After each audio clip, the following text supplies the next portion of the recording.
Hi, everyone. Welcome back to Misconceptions. This is going to be a fun conversation. That I can tell you that, like from the beginning. I am so excited to have Sarah Ottensasser and Peninah Taragin Gershman joining us. Welcome to Misconceptions. Thank you. Thanks, Dvora.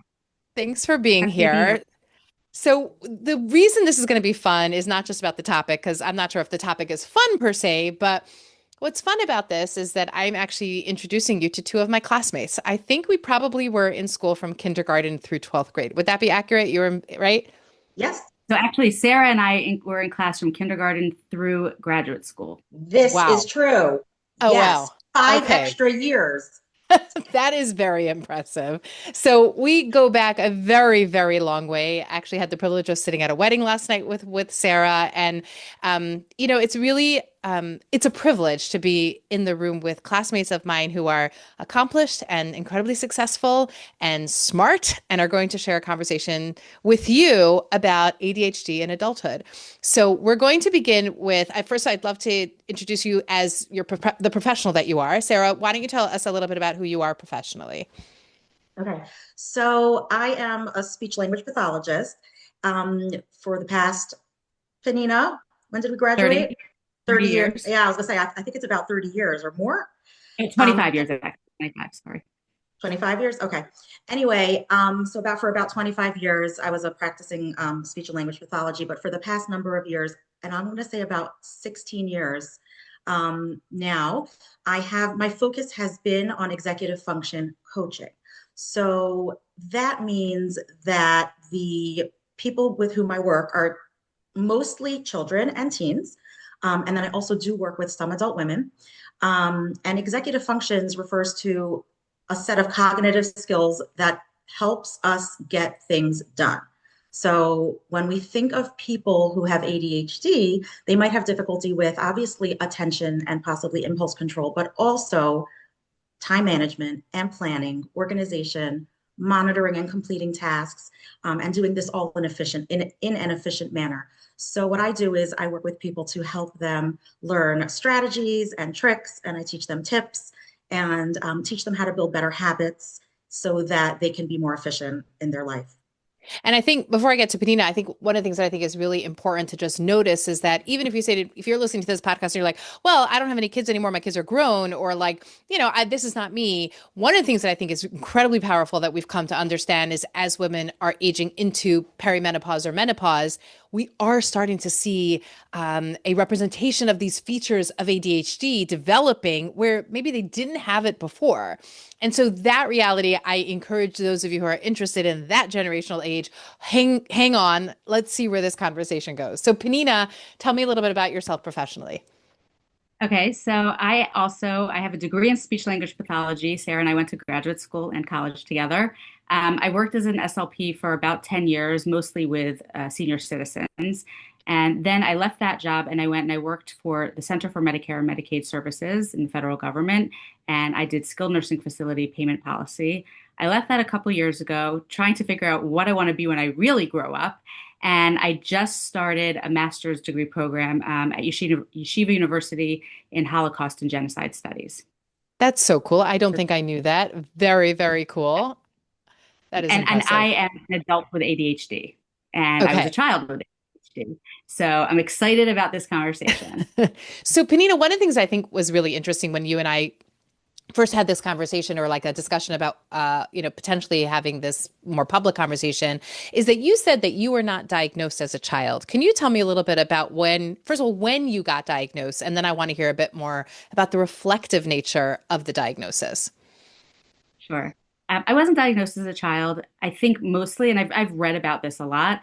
I was a really well-behaved child. Even when our grade was a pretty rambunctious grade, I was still the one to decide, being very well-behaved. And I think in our generation, they looked at the kids, especially the girls, who were wild or always making trouble and always outside of their seats. You think of the ADHD as the kids who can't sit. I was never, I was never that. Everything, all of the hyperactivity was going on in my brain. So Mm. I think I was actually formally diagnosed when I was 30. I was talking to a doctor and he was just asking me questions about myself. And he said something about like, do you procrastinate? Do you, do you work well under pressure? And he's like, have you ever considered that you might have ADHD? And I'm like, oh, maybe. And I actually really didn't do anything about it then.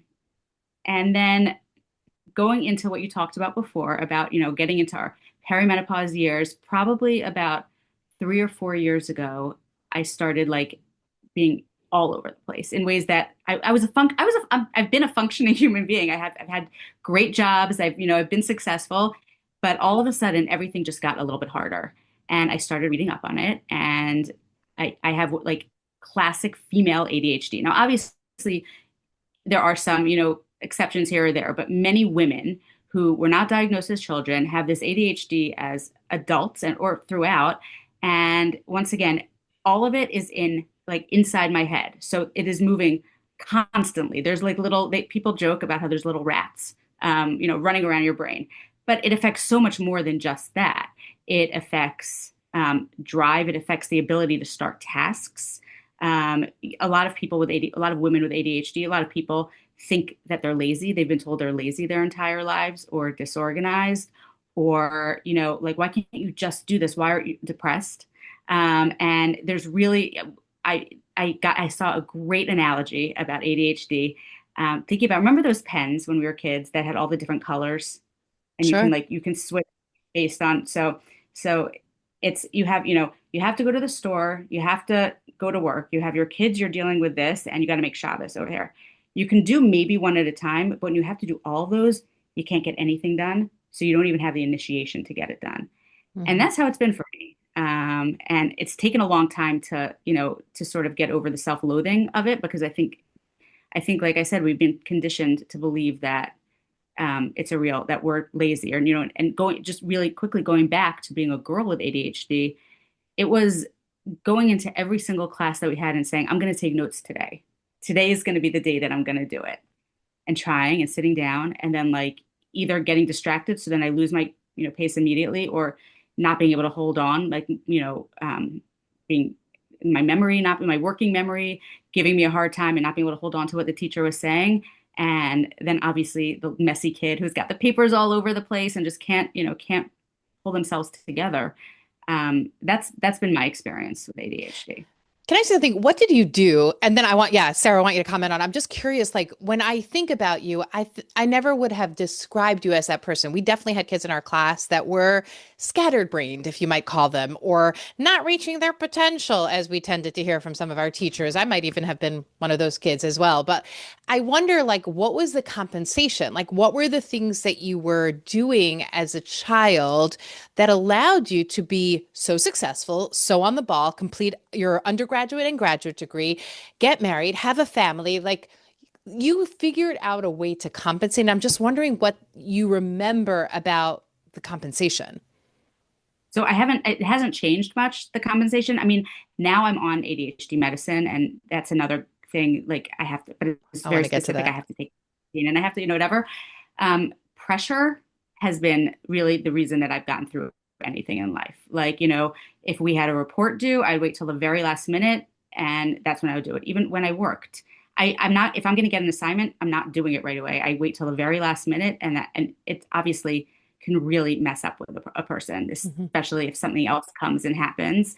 In the meantime, I also in high school, I had some amazing friends who let me photocopy their notes and study with me. Thank God, I had people who were pulling me up so much that it might not have looked like I was falling. In Sarah will remember this, in graduate school, in college and graduate school, there was always pressure to graduate at like the top of our class. And in order to get into, in order to, we could graduate a summer early. It was ridiculous. In order to do that, you had to be in the top 10 of the class, and you had to get into graduate school, and you had to do this. That was enough for me Mm. somehow. Sarah, what do you think when you hear Peninah talking? Yeah, so Peninah, correct me if I'm wrong, but I recall having a conversation with you years ago when we were in college and when you were doing amazing. And correct me if I'm wrong, but I remember you saying, I never thought I was a smart student. I didn't realize that I had this potential because when you were in middle school, high school, I don't think you realized that sometimes the reason why you didn't get the grades you could have was because you didn't have the papers from which to study. they were shoved in the bottom of your locker, or maybe you didn't get all the notes from the friend that you were trying to photo, you were always behind the eight ball. And then once you hit college, you were like, I'm going to do this differently. And again, I think that pressure pushed you forward, and we all supported each other, right? We one by one, we got married and had a baby, and we were literally holding each other up and helping each other and studying with each other. But you had such pressure and drive to succeed. But you also said to me that it's almost like this key was unlocked. Like, if I only have the stuff, I can then study and do the work and do well. But you didn't realize that you needed to always have the stuff. Is that Right, but correct? I like what you 100%, and I also like what you said about not knowing that I could be smart. I think when you're a kid, and Dvora, you mentioned this, and so you said you didn't realize this, but I was 100% that kid who was not working to her potential. And you just think, I'm not in the highest classes. I'm not in, or if I ever was in the highest class, I got moved down because I couldn't keep Always. up. Right? Always, every single time. And you're right, 100% right, Sarah. Like, I think it was just a matter, and the one thing I will say also is that unfortunately, a dual curriculum was really hard, I going was, yeah, 9 classes a day. yeah, I'm thinking about That that made a also. huge Like, it can't be just that I have the paperwork and therefore I can study, but I have the paperwork and I don't have to study 14 periods worth of information, right? When those, for some people who might not be familiar with a religious day school environment, we are dual curriculum from kindergarten all the way through 12th grade. So I remember hitting college and thinking, wait, what do I do with all the rest of my hours? Like, I just have to do 15 class hours a week. I'm like, you're kidding me, right? I actually had no idea that that was college until the first time I signed up for my classes and thought like, I'm going to be so bored. So of course I took on more jobs, but like it was really unique to not be in that kind of incredibly aggressive environment. So Sarah, maybe you want to speak a little bit to that idea of like, it can't just be, well, she has the material, then she could study, because there has to be some of the ADHD component of actually buckling down to doing the studying, right? It can't, I mean, you were smart, you had the success, you had the support of those around you in college and high school, especially, but there has to be something else that ADHD impacts beyond just having the material to study. Oh, 100%. And you mentioned so many of them, the working memory. What do I need to do? When is it due? What do I have to do to hand that paper in? There's so many steps. So there's the planning and prioritizing. Which subject should I be studying for tonight? The test is not till next week.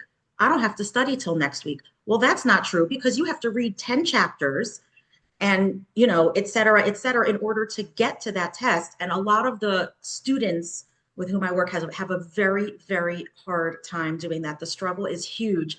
They can't focus on more than one or two things at a time, but there's this planner, if we fill in the planner, or a testing schedule that they get. And it is so overwhelming because there are tests in every subject coming up every week, this week and next week and the following week, and there's an essay due.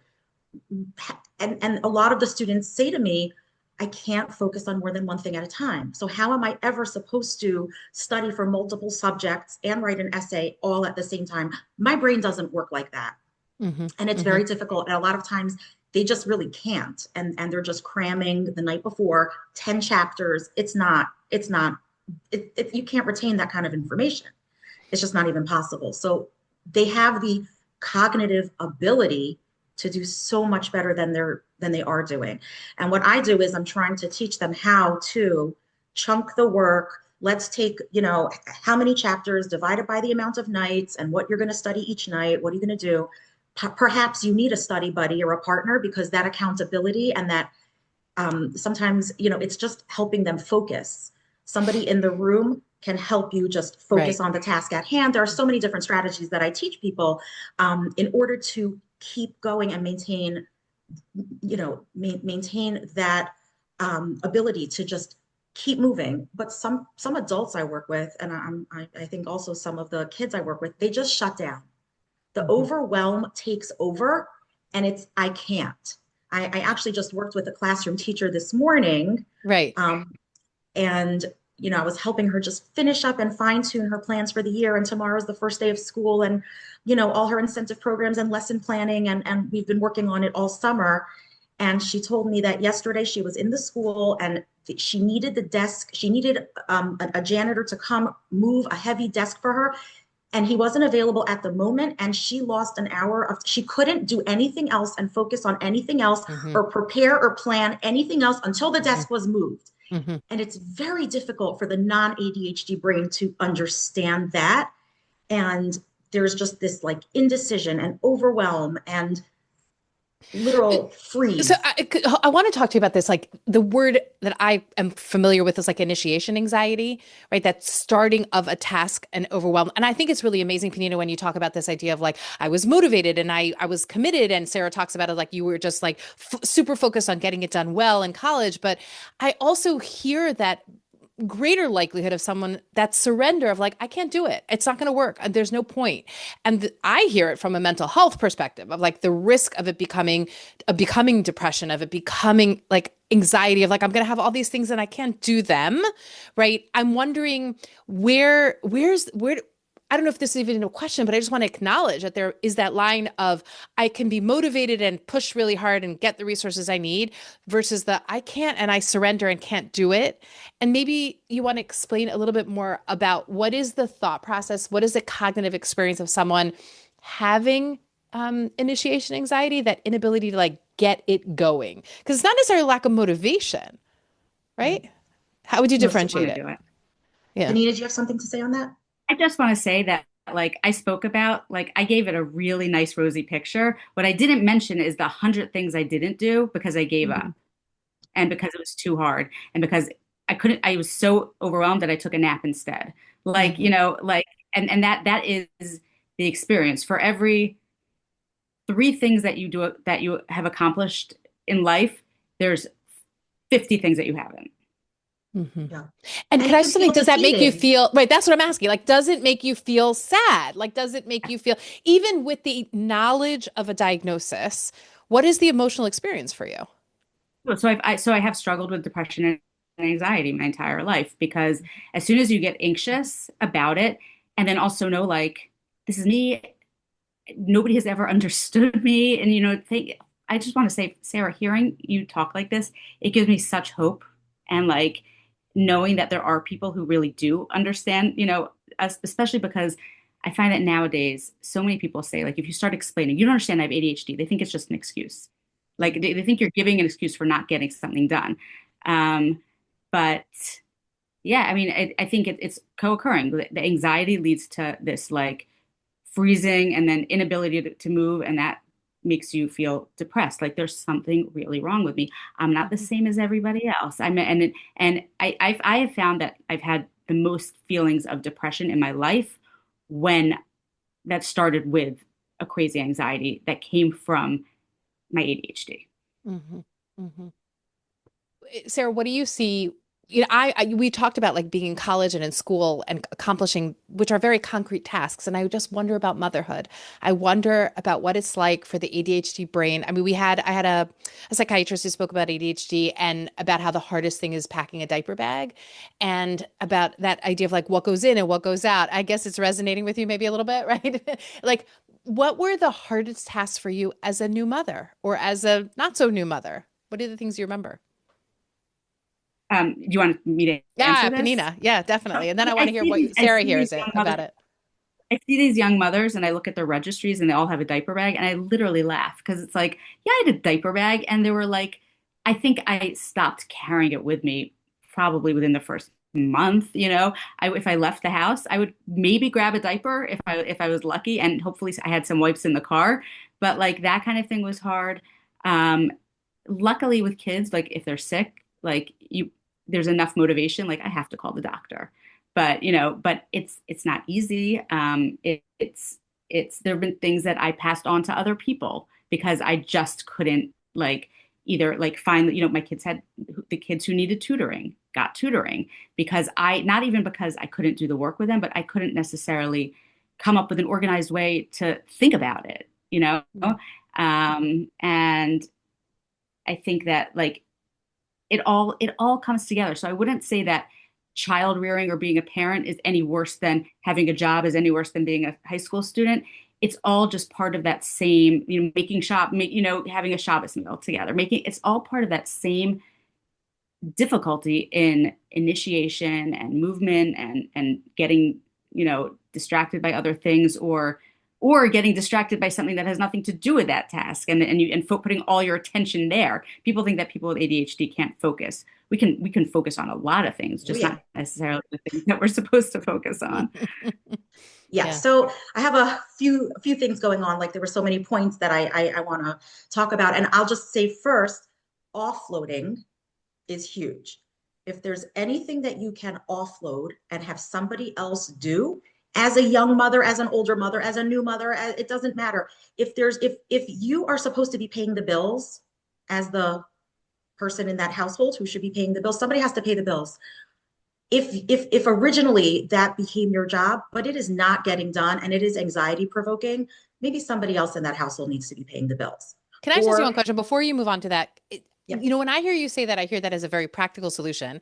And then I put myself into the space of the woman or man who says, I can't do it. And I'm embarrassed that I can't do it. And I feel so badly that I can't do it. And I almost feel like, okay, I'll give it to somebody else. I'll offload it, but I'm such a failure. It's almost like that.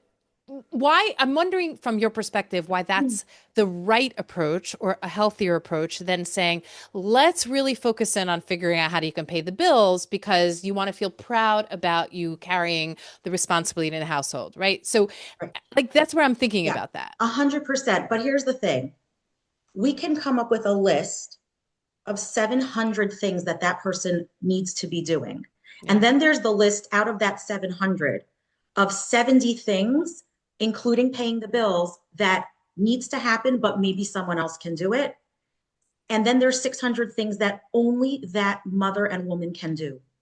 Mhm. So it's prioritizing, and it's literally like life and death, because that What's person the, yeah, can't do it all at right. all.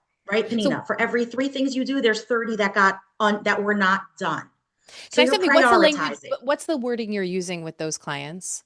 I'm sorry, I'm interrupting you. What are the wording that you use with the clients to help them feel less shame around not doing the tasks that they think they are supposed to be doing? I'm just curious, as a professional, like what's the Right. wording you're talking about? So first of all, we often will talk about how the expectations of the from woman these days are out of control, Okay. Yeah. really out of control. Peninah, if you would have be raising babies today with all the distractions of social media and phones and people needing us every minute and we have to be available. Like we didn't have that the first, 10 years of, Yeah. of when we were married and raising kids. We didn't always have to be available for everybody and to answer at a moment's notice and et cetera, and to make pretty tablescapes for our Shabbos tables and, right. And so the pressures are immense and it's too much. So we have to give ourselves grace. And a lot of times that's the discussion. What do you want to do from this list? What brings you joy? What makes you happy? What are you going to do from this list? When you accomplish some things from this list, you're going to feel, the endorphins are going to be bursting. You're going to feel great about it. And then there's other things that are so boring to you that if we come up with a plan to attack them, you're going to use all of your mental and emotional energy to address those things. And you're still going to hate it and feel horrible about it and say, I did a bad job at it, even though I got it done. I could have done it better. And right. There's only so much time in a day, and there's only so much energy that people have, especially people with the ADHD brain. They are missing chemicals in their brain, the neurotransmitters, the dopamine. It's not there, it's less. So how are they going to get excited the same way that I get excited about organizing a closet? Because I actually do get joy. Peninah's going to laugh, but you know me, out of organizing things in my house. Right. It brings me joy. I feel lighter. And but that's not you. So why would you organize a closet if Mm-hmm. things aren't falling on your head? Even And if you want your closet to be, even if having an organized closet brings you joy, it's you not still necessarily, it's yeah. it's just not, because you can't maintain it. So you have to be practical. We have to be practical and we have to give ourselves grace. And people who have this disability, this disorder, need more grace. And Mm-hmm. they need to say it's the same as if I had a different disorder or disability or et cetera, where those people need other things. They need some other type of crutch. This is the crutch that I need. Mm. right? And it's really about prioritizing what's going to make you feel successful, what's the most function, what are the most functional needs for your family, Yeah. and it's prioritizing, because there is no way, when I work with clients, sometimes I'll show them, my calendar, or like all the alarms that are set in my phone, and they're like, you do all that in one day? I Right. can only go grocery shopping. I had a client who had such severe ADHD, and she was on medication, and she was in therapy, and she could only do one errand a day. That was her limit. So if she went grocery shopping, the end of that errand was putting away the perishables. And she would have to even leave the non-perishables in grocery bags on her kitchen floor until somebody else could do it. It was too much. And when if I would say that to other people, and sometimes I'll share little tidbits, like, can you imagine how disabling that is? Like, some of these people I work with, I like, it's so hard to hear, because it is a disability, and other people don't get it. They're like, what is wrong with these dysfunctional people? Why is that hard? Let me ask you a Well, question. okay, Peninah, right. Peninah, what is it like for you to, when Sarah or I would use the term diagnosis, disability, impairment, what is it like for you? It's, I think, honestly, when you said to Sarah, how do you say it to these people, or what do they feel like when you do? It's actually, it's so refreshing. And obviously, I don't want to have a disability. I don't want to be a disabled person. I don't want to have an impairment. But the bottom line is, I have it. So knowing that it's actually, there's a reason for it and it's not all coming from me is so much easier. And honestly, thank God for social media. One thing is hearing other people acknowledge that this is normal, having somebody like Sarah being able to say, yeah, there's a reason that you can't do this. It's not because you're lazy. It's not because you're this. There's so many great ADHD accounts that I follow that just like they say things, you're like, oh my God, that's me. That is me. Mhm. You are describing me to a T. And wow, I'm not alone. I'm not Mhm. this person that I always thought I was. I Mhm. thought there was something wrong with me. There was, and they say things and you're like, of course that's me. Oh my, like things that you never even thought of, but now you know. The only negative feeling I do have sometimes is I have sadness for the child that I was, Mm. who didn't know that I wasn't just not working to my potential, Yeah. or I wasn't just lazy, and that's the part that makes me sad. That number one, we didn't focus on this stuff enough for boys or girls, but definitely we didn't focus on this for girls. And even if we had, I probably would have been medicated, but without any explanation. And I don't know that that would have helped as a kid. Mhm. Mhm. Um, so that's the only time that I feel really, sad about it and hearing it. What are some of the things that you do today that are helpful to you that you have learned about how your brain functions that's been supportive of you now in the adult body that you're in? So one thing that Sarah mentioned is the offloading. I mean, I I value having a clean home. I have a good cleaning lady, and I get her as much as I can. Thank God. I know about shadowing, which is another thing. When you talked about like sometimes you just need another person in the room. Sometimes it's literally a matter of saying to like, somebody just come and keep me company. Say to my husband, come and keep me company while I'm doing this. And it helps. Um, Sometimes it's, look, I know, I'll give you an example. Last week, I was home all week and I didn't have anything going on. And I said, I need to clean out my refrigerator. And Monday came, I didn't clean out my refrigerator. Tuesday came, I didn't clean out my refrigerator. Wednesday. Finally, Thursday, I said to myself, you know what? My cleaning lady is coming tomorrow morning and I want her to scrub down my refrigerator. I know that I'm going out Thursday night. Therefore, I have to give myself, like, I don't have a choice. So it's not just the procrastinating, but it's knowing there's a good reason why I have to get this done. And luckily, I was able to, like, and here's the worst part. Worst part about this all is that the thing that you've been procrastinating and avoiding doing that's so painful for you to do usually takes about 2 minutes Hmm. of your time. And then you think to yourself, like, why didn't I just do it? So I think I know I'm going on a tangent. I'm going in circles here, but I'm trying to think what else I've done in my life for things are that I don't have to worry about something coming in and completely throwing me completely off that it doesn't get done. I have said to myself, you know what, I will wait a little bit longer because I know that I do work well under pressure. It's a matter of self-awareness in many cases and knowing yourself and knowing what works for you.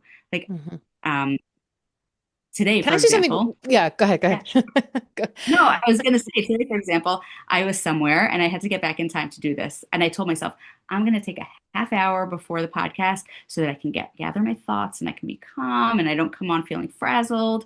And the place where I was, I got to my car and I was ready to go. And I realized I had left my car keys, a few blocks away and I had to go back and get them. So I do try to plan as much in advance and try to plan and give myself, especially the breathing room and the time to get relaxed and calm. That's a huge thing.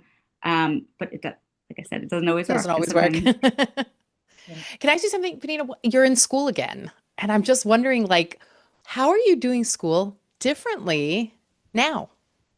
so I'll tell you a few things, and I'll tell you a few great things, and I'll tell you a few things that are challenging. Is that so the last time I was in school, we had a syllabus and a book, and I had a notebook and I had a folder. That's all I needed. And if I needed to go to the library, I knew I had to go to the library to look something up, or I needed to go on the internet to look something up. So now everything that I have is coming from one website clearinghouse, which you think might be a good thing. But I have to remember that I get my syllabus here, and then I might have like readings that I have to do for class, and they're at a different link, and I have to find it. So I will say, be honest, that part has brought me back a lot, and it's Interesting. actually giving me a little bit of PTSD because I'm not necessarily because I by the time I finished graduate school last time around, I got it. I understood what I was doing. I had a system. Right now, I don't have a system, and the finding things. I mean, my first class that I took, the teacher started saying like, well, did everybody fill out this chart beforehand of readings that you're going to do for, we're going to divide it up. And I'm like, I don't know where that is. And that it starts your brain and it starts throwing you off. And then I can't pay attention. I can't focus because I don't know where it is until. So it's there. But nowadays there are tools that we can use. So my program happens to be a completely virtual program. So there's AI note takers that you can interact with Zoom. And I can say to it, give me the main points, give me what I have, like what the assignments are that I'm going to have to get done for the next thing. And that's amazing for me. Hmm. I think wisdom and age, I also know that it's going to be okay. And it's going to take me time. But I've done this before and it's hard. And like I said, the PTSD keeps, rearing its ugly head. But then the other older, more mature part of myself says, okay, but we'll get there. You're going to get used to it. Hmm. Hmm. Sarah, what do you hear when you hear Peninah describing these things, and like when you're thinking about if you were coaching someone who was starting a new job, a new responsibility? I think about new motherhood. What are some of the things that you would be thinking about as an ADHD coach? And I guess there's also this one other question that I have is, what's the segue between speech and language pathology and ADHD coaching? Is there a connection, or it was just kind of like oh, it's an opportunity? So I'll answer that first. There's not so much of a connection. It just kind of happens organically within my job, where I work for a company called JES, Jewish Educational Services, here in Baltimore. It's a branch of the Associated, and I'm the executive function coach at all the Jewish day schools. So I run from school to school to school, and my boss at the time, 16 years ago, she saw the need. She said, we need to get you trained in this. And she was right. It's the missing puzzle piece for so many kids, Mhm. right? But I will say though, my background as a speech language pathologist, knowing the brain, knowing how to read and understand a 20-page neuropsychological report that I read on, a lot of the students that I work with, it gives me the upper hand. Mhm. I get a lot of calls from, people or younger girls, trying to figure out what they want to do with their life and career path, and if they should go into this type of field, and what did I do, and what should they do? And it's and it's interesting. And I say, I didn't go the regular path, which is, probably just take a course online. And it just happened naturally. And I just segued into it. But my knowledge as a speech language pathologist has proved to be huge. Mhm. It's a Mhm. life. I think it's a game changer. And I really understand the kids. I've worked with kids. I always worked with kids who had ADHD, and the language processing is often slower in the That's what I'm kids with wondering. Yeah. ADHD. Yeah. There's often overlap in that. Social skills. We did pragmatic language as part of speech and language, and a lot of times kids with ADHD don't know how to read social skills. They don't know how to read the room. I teach them how to read the room. Mm. In terms of, were you out at the nurse's office when homework was being written down? So when you go back into class, read the room. Is there anything written on the board that you should be doing? Don't just, yell out or even raise your hand like, what are we doing now? Look at the kids around the room, look at the board. So those types of skills that overlap really, really helped me there. Hmm. And then what was the question? Oh, The question, Peninah. Peninah. Yeah. Yeah, Peninah, I am insanely, I don't want to say jealous because I don't really think I want to go back to school. But if I did, I don't know that I could do it. I don't feel that I have that ability to focus myself and not be distracted by everything else in life that I like to do and that I want to do. I don't think I could go back to school and earn a degree. Yeah. So kudos to you. It helps, I think but it helps also with people with ADHD. If they have a passion for something, then it gives them a motivation. And 100%. So when you that's your find superpower. that's Yes. yeah, yeah. If Hyper you have, focus can be a yes, superpower. right. But which is why I worked as a speech language pathologist for 10 years because I found there was some parts that I absolutely loved, but other parts I just didn't have a passion for. Or what I was doing, for the government. I mean, there's also obviously like, a certain amount of like, do I have the confidence to do what I'm doing? I'm getting it done, but I don't necessarily. People with ADHD also a lot of times, I agree that so many times they can't read the room and they have a difficulty with social skills. And another part is that sometimes it's the opposite and they have too much self-awareness. Mm. And they have something called, Sarah, help me out, something dysphoria, rejection sensitivity dysphoria. Yes. This is something with people with ADHD. Many of them have is that they'll leave a conversation. They'll be like, why did I say that? Why did I do that? So it brings a lot of self-awareness Mm. that, and now because I'm 49, almost 49, and I have ADHD, I don't remember what I started to say.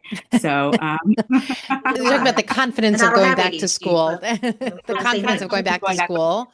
right, Yeah. right. So I think having the passion and knowing that I'm scared out of my mind. I only just started the semester.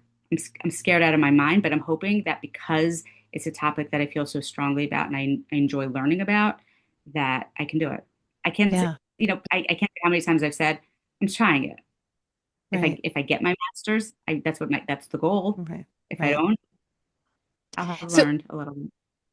I love it. Sarah, when you think about when I'm curious to what when you think about like coaching a young parent, what are the things that you're recommending or suggesting when they're beginning this new experience in life of taking care of a baby? I think it can be really terrifying for somebody with ADHD. Of there's so many things I need to remember. I remember having a conversation with a woman who was describing to me how difficult it was, and I think I mentioned this in a previous podcast about how difficult it was for her to carry the stroller down the stairs. She kept saying like, so where would I hold the baby while I tried to bump the stroller down the stairs? And then I forgot the diaper bag. So what do I leave the baby on the bottom of the stairs? Then I go back upstairs. And by the time I get up there, I realize I forgot the diaper in the diaper bag and the baby's hungry and I have to start all over again. And it was a real concrete like deficit of how am I going to navigate the world with a newborn? And she just didn't leave the house because it was too overwhelming to do it. Right. So this is where we come in with all the strategies. It's setting timers, it's giving yourself get ready to go time, where I have my clients, big and small, all write a list of all the things they would typically need to do before they leave the house. And I have found that it's always 8 to 10 minutes worth of stuff. And nobody ever leaves that getting ready to go time. It's like, oh, if I have to go to the appointment, if I have to leave for the appointment at 4, so at 4, I'll, run out, I'll leave the house. And then some of us are Mm. quickly throwing in a load of laundry, thinking we have time for that. Other people are looking for their keys. But pretty much everybody needs 8 to 10 minutes of get ready to go time. So you have to leave these time buffers kind of everywhere. Then there's traffic, and then so it's teaching strategies, it's setting timers, it's setting alarms, it's writing lists, it's creating a diaper packing list and Mm. hanging it up somewhere. so that your diaper bag is always packed. And it's trying to develop a habit to pack the diaper not right before you need to leave, the diapers right before you need to leave, but maybe when you come home and it's a calm time and, just have a Hmm. checklist. Did I pack the diaper bag? Did I refill it? Things like that. It's literally walking step by step with somebody, with a friend, with a coach, with somebody who just has really good executive function skills. These young mothers, they can go to a mommy and me class and they can connect with other young mothers. And it's like, well, what do you do? And sometimes people might look at them like they're crazy. Like, what do you mean? How do I get down the stairs with my baby and the diaper bag? Like, they really Right. might not get it. Right. So, Right. you have to make sure, people have to make sure to protect themselves and their dignity and know who to ask, which friend to ask, which friend not to ask, or which relative to or not to ask, or which Right. mother-in-law not to ask, possibly. Exactly. Um, but it's really about developing good habits. When you Hmm. develop a habit, all the executive functions are occurring in the frontal lobe of the brain. Hmm. So this is the weak spot. Long-term memory is stored back here in the hippocampus. When we create habits, we just do things. It becomes long. A habit means it's in long-term memory, so we don't have to use the frontal lobe. So if that's where the weakness is, we want to create as many habits as possible so we don't have to think too much. Hmm. And then Hmm. also with checklists and steps and routines, it's okay, I do this, this, this, this. Give me five. I'll say to kids, like, give me five. What are the five things you have to pack in your camp bag? If I was working with kids in the summer, sunscreen, towel, swimsuit, right? Give me five. Or like I come up with mnemonics or tricks, like memory tricks. We have to try to make things easier for ourselves. And the same way that we want to entirely offload tasks onto others, we want to offload the information that the brain has to work hard at. We can Okay. only hold on to so much. So let me ask you a question because I think that, and I want to hear from Peninah's firsthand experience as well as from the clinical experience. But Sarah, I want to start with you. I think that the cell phone reality, the technology reality has deeply impacted the way we think, the way we function. I would almost posit to say there's a possibility that we all are developing ADHD because of our cell phones, right? Or some level of, we know that there's certain, Certainly, yeah, working right? memory deficits. We do not have the working Okay. memory ability that we used to. We cannot remember Right. phone numbers, dates, birthdays. We used to Right. all have Right. Exactly. Wait, encyclopedias of this Sarah, do you know information. Peninah's cell phone? Do you know Peninah's phone number from home? Come Mm. on, her old phone number from childhood. I 410 remember Mindy's at three. I remember 4843931. you No. got it. You For got real? it. That's my parents' phone. And I remember Now, Sarah's from when they Sarah, first what's got married was 7646880. do not ask me my children's cell phone I numbers. couldn't tell Right. you my Do not barely ask tell you me. my husband's. It's Yeah. it's Okay. I just wanted horrifying. to put it out there because that's the difference between what happens when we develop these skills, Yeah. in that long-term memory skill that even literally almost 30 years later, I can tell you the cell phone numbers of the women and the girls that I called. And I think that's just astounding to just notice. And thank you for entertaining me with that. But, I want to hear from you with the knowledge that you have about the ADHD brain and the way that people think when they have ADHD.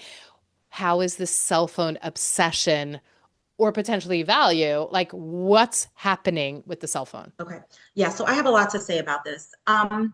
So obviously there's pros and cons, right? It's a tool. A tool is going to be used for good and bad. It's great if we can set alarms and alerts and that's where my whole day is. For someone like me who does not have ADHD, but I am definitely heading towards older age. Are we past middle age? Are we still in No, middle not age? yet. I'm not, Nah, we're not not in yet. We're middle age still yet. like middle Mm-mm. age. Hmm. Okay, fine. So my working memory is kind of shot. We're relying too much on phones and all the alarms and everything, but this is what it is. I will drive past the cleaners unless and not probably not remember to pick up the cleaners unless I have an alarm that's going off a little bit before I think I'm going to be passing by that, pick up the cleaners. So that's great, right? Those are really great strategies. However, for the ADHD brain, here's the problem.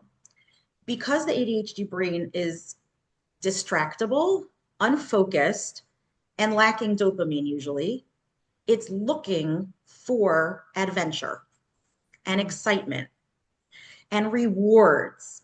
The reward brain system in the brain is right here in the frontal lobe.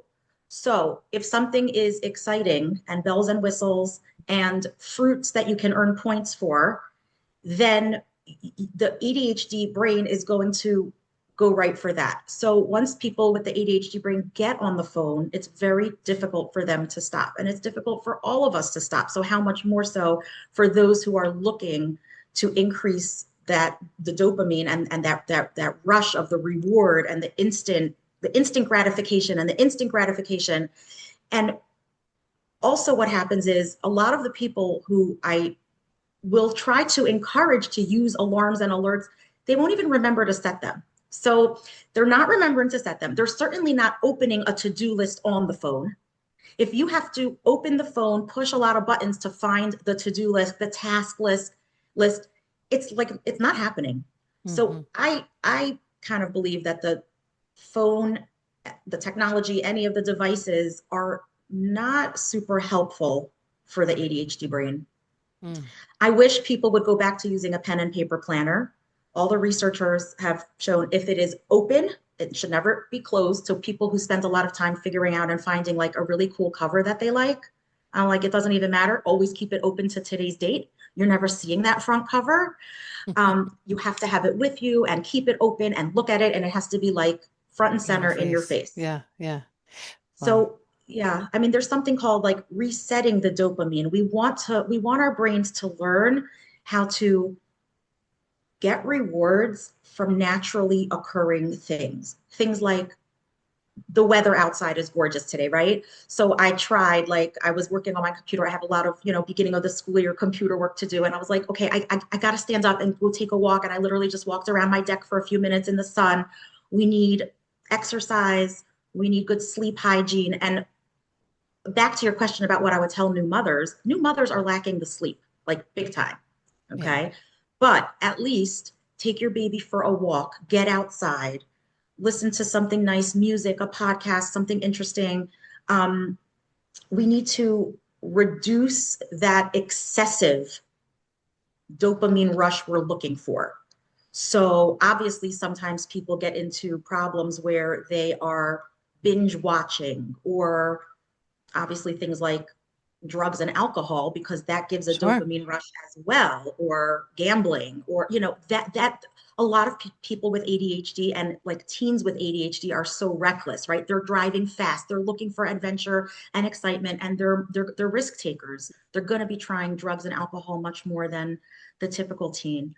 So we have to really look for more natural kinds of activities, yoga, mindfulness, practicing mindfulness and all these kinds of things that can help us reset the dopamine level so that we can feel pleasure from those normal activities. So we don't need. So interesting. I mean, I think about it as like the Instagram scroll. I'm not a gaming person, but I definitely can see the value in like the Instagram scroll or the Facebook feed or the WhatsApp statuses, which I just never got into them, but other people are obsessively checking them. Peninah, what does it feel like? What do you think about that? Like in terms of what's the presentation like for you with the phone? So I just want to show you. I'm great. I have an amazing, I don't know, you can't see it. It's a great list on my phone.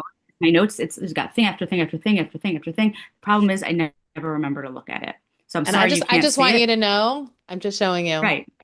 On paper and pen. So So the hardest part is when you start doing something on your phone that might even be for you really need to do. Like I'm gonna look at my shopping list right now, and then a text comes in. And then you look at that text, and then, well, I'm already in WhatsApp. I don't even remember it by then that I was doing a shopping list. So obviously I'm going to look at every single other WhatsApp that just came, and then I'm finished that. So it's not even a matter of I'm going to push off what I was doing. I literally don't remember that I was looking at my shopping list.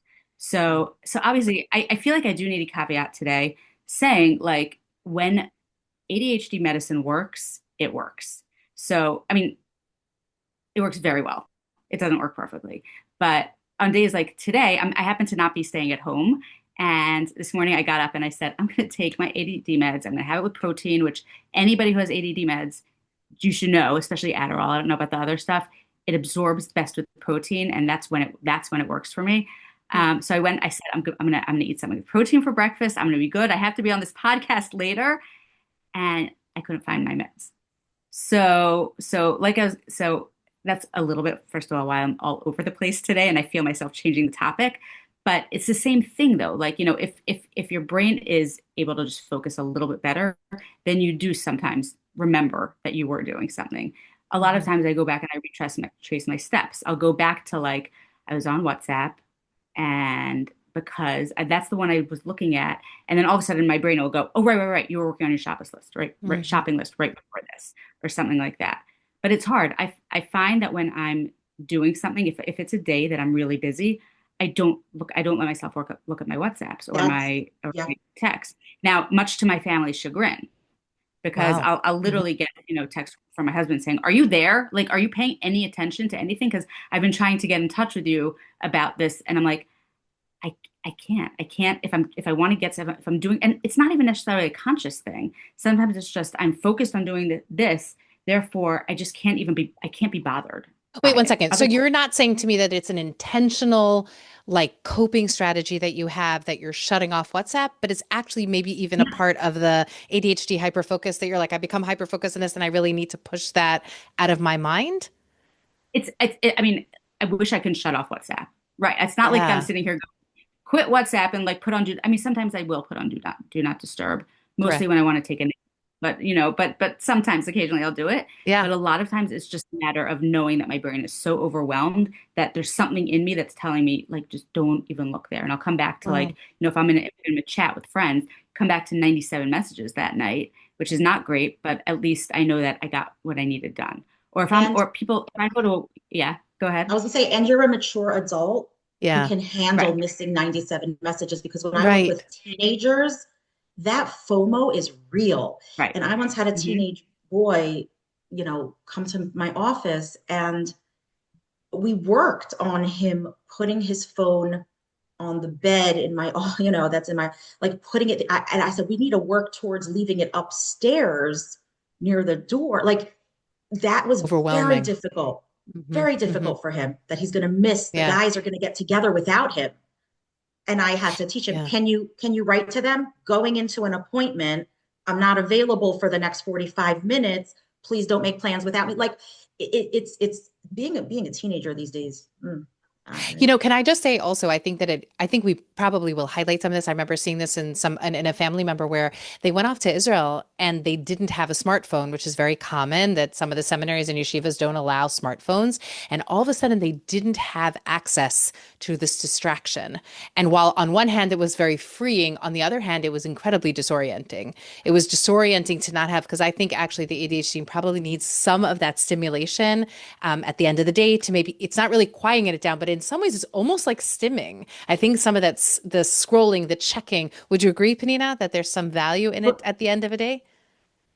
so definitely, but also it's like once again, I'm a mature adult, so I know I save my crossword puzzles till I'm in bed because I used to play a game that I couldn't stop and then not fall asleep.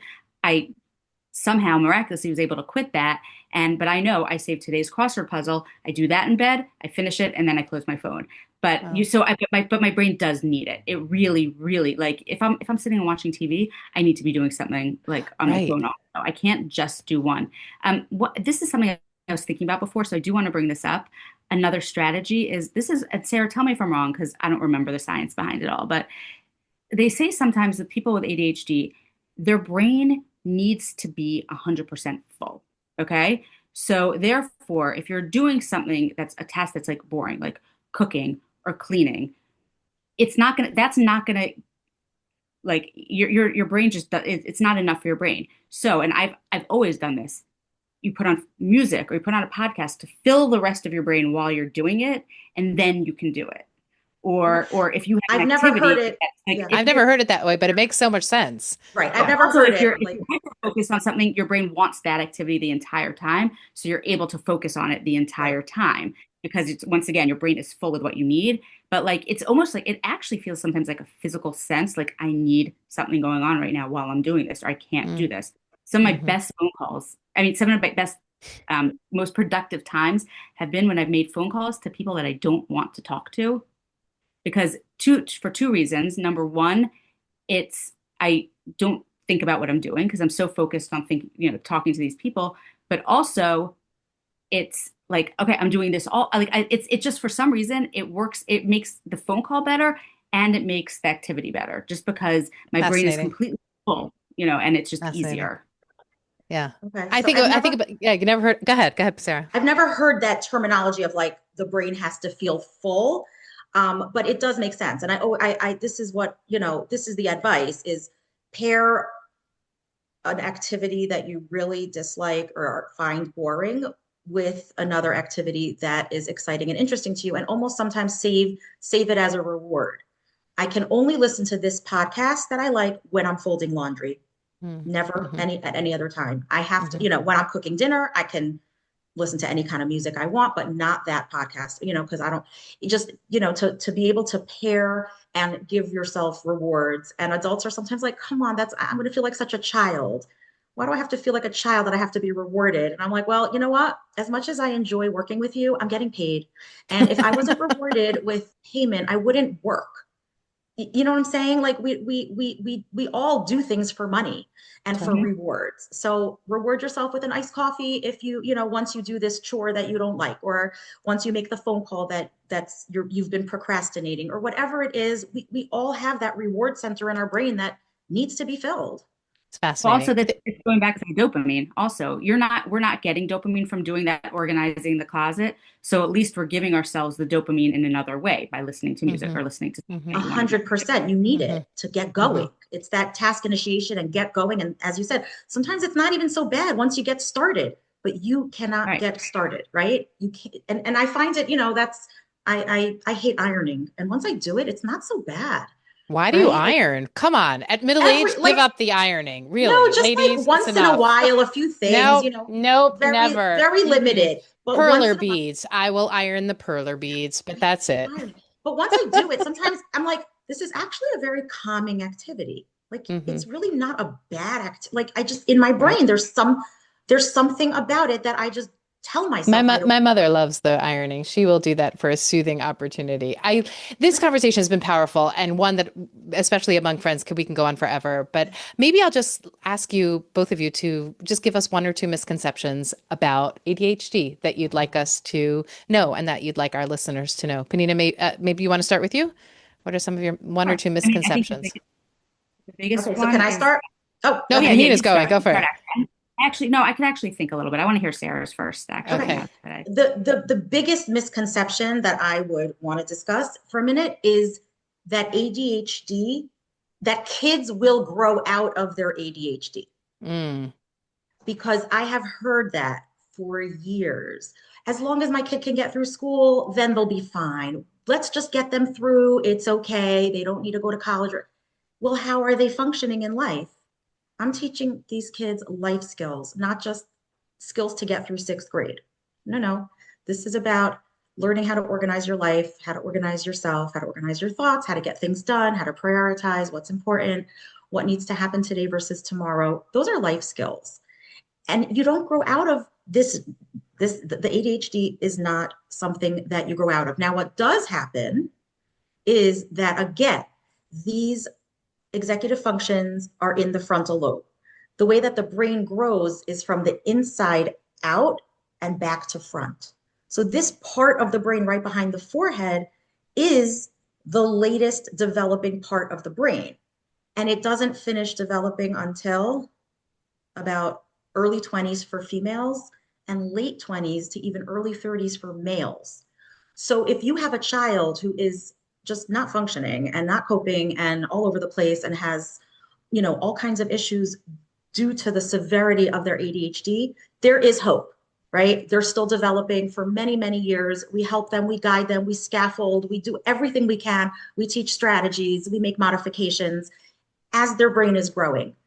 But more likely than not, they will continue to need to use strategies as adults. The yeah. strategies might just change, be modified, but it doesn't just disappear typically. Yeah. Yeah. Okay, Peninah, Um, misconceptions. Two misconceptions, and then I do want to talk about the superpowers of ADHD for like 2 minutes. Sure. Um, so one misconception is that it's only the kids who are wild who have ADHD, or not well behaved. I think that like we have people we're just missing diagnoses right and left. The second is that we're lazy, that we don't want to be doing the thing that needs to get done. I think that's really a big one because that saves relationships, it saves self-esteem, it saves so much, just to know like, hey, you're not lazy and that there's other people like you in the world. Mhm. So now I want to end with just a couple of superpowers because there are some superpowers that go with ADHD, and I've read about this and I've experienced it as well. Number one, for some reason, I don't know why, but we're able to figure out things really quickly. So if we're like either in a situation, watching a movie, something like that, and the plot is, going somewhere, we have figured that out right away for some reason. Don't know Hmm. why. It could be annoying because when you're talking to a friend and they start telling you a story, you know exactly how that story ended, and you're like, let's go, let's go, let's go, like get there. But that is definitely an ADHD superpower. And another one is we might not be using our working memory, but we are very much using our, I guess, is it our occipital memory or, whatever's back Long there, term, whatever, long long term. term, Thank long you. term story. Oh, your hippocampus, your long term. And I had, out of the blue, hasn't happened in years. I had two friends last week that had trivia birthday parties. They had trivia nights. I I told want you everyone on I was, my team. please, please, we hold stupid information like no one else does. And number one, it's great for our self-esteem. I don't know. And number two, sometimes it really does come in handy.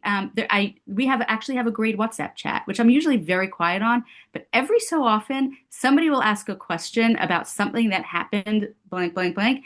And I'm always the one that comes in and says, "Oh, it was them. It was that teacher. It was this." Wow. So once again, it's a huge ego boost for some. Sure. There's many, many more superpowers that we do have, but I like to focus on that and good senses of humor. That's another thing. Great senses of humor for some reason. I don't know why, but it's the way it is. And I've read about it and I've seen it, and um, so Can I those just are the ask you things one I love question? about it. Sure. Do you find that the medication dulls your sense of humor? Oh, I did want to. So that's another misconception is that the Yeah. medication is going to make you perfect. Mhm. Or It turn you into a zombie, Or or turn take you away into all your personality. I think yeah, that's it where doesn't. Dvora was Yeah, it going. definitely doesn't. The medication does literally for me when it works, which is I would like to say it doesn't work perfectly. I have fewer days of it working perfectly than I do of it not. But when it works, I can tell you exactly how it feels, and this might help people who are trying to figure out whether they do want to medicate themselves.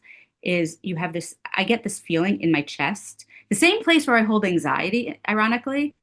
It's a feeling in my chest that just sometimes grows and says, you need to be doing something right now. You need to be doing something productive. Like I feel it. I feel like I actually like physically need to be doing something productive. So when it works, it's the best feeling in the entire world.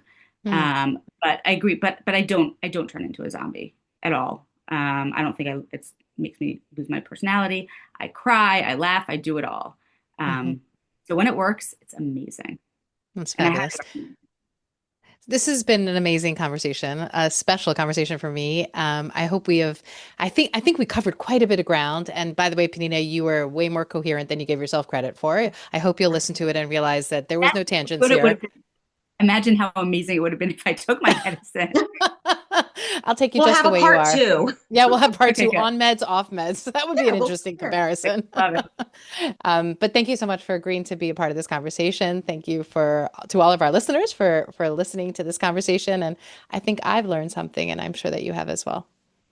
Thank you for all that you do, both, You. first of all, both of you, for all of the work that you do for everybody who needs help in so many different ways. And this podcast is amazing, Dvora, and thank you very much. Thank you.